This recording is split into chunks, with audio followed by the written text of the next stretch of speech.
Hello friend, अस्सलाम वालेकुम। कैसे हैं आप सब? चलिए अपनी स्टोरी पर मैं आगे बात करती हूँ आप सबसे। फिर मैं ससुराल चली गई और उसके बाद सब कुछ ठीक था साल डेढ़ साल। फिर उसके बाद समय बदलता चला गया, लोग बदलते चले गए। 1 साल में मेरा बेटा भी हो गया था, मेरा पहला बेटा है। 1 साल में मेरा बेटा आ गया था और फिर उसके बाद जो है क्या नाम है, करीब 4-5 साल हम अपने ससुराल में थे सबके साथ। फिर उसके बाद जानते तो हैं आप सब ससुराल की प्रॉब्लम। तालियाँ दोनों हाथ से बजती है, मैं ज़्यादा कुछ नहीं बोल पाऊँगी वीडियो में। और बस इतना ही कहना चाहूँगी कि मेरे हस्बैंड बोल नहीं पाते थे, तो बस उसी मजबूरी का लोग फ़ायदा ज़्यादा उठाते थे। और बस ये था कि अगर इसका हस्बैंड बोल नहीं पाता है तो कौन क्या करेगा, क्या कहेगा, कुछ भी कहो, कुछ भी करो।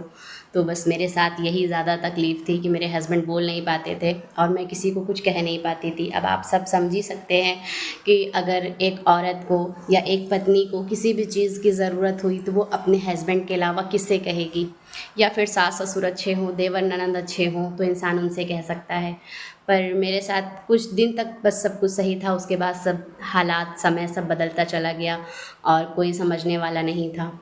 तो फिर 4-5 साल मैं अपने ससुराल में थी और मैं फिर अपने हस्बैंड को बोली एक दिन कि बहुत ज़्यादा मेरे साथ मतलब नाइंसाफ़ी होती है और बहुत कुछ लोग मुझे कहते हैं। बहुत कुछ मैंने ससुराल में सहा।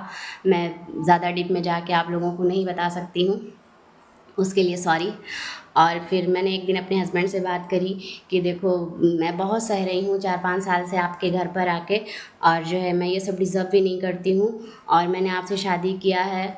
मैंने उनको समझाया सब कुछ।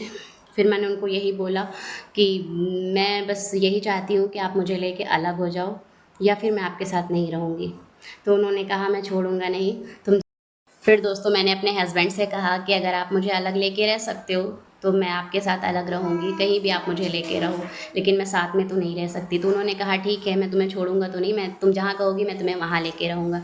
वो कहते हैं ना कि अगर हम औरतों को हस्बैंड अच्छे मिल गए ना तो हमारी ज़िंदगी में तो 4 चाँद लग जाते हैं। अगर पति इज़्ज़त करने वाला, प्यार करने वाला, सम्मान देने वाला मिल गया ना तो बहुत अच्छी है हम औरतों की ज़िंदगी। अगर पति इज़्ज़त करने वाला, हमें समझने वाला नहीं मिला तो फिर हम औरतों की ज़िंदगी का कोई मतलब नहीं होता है।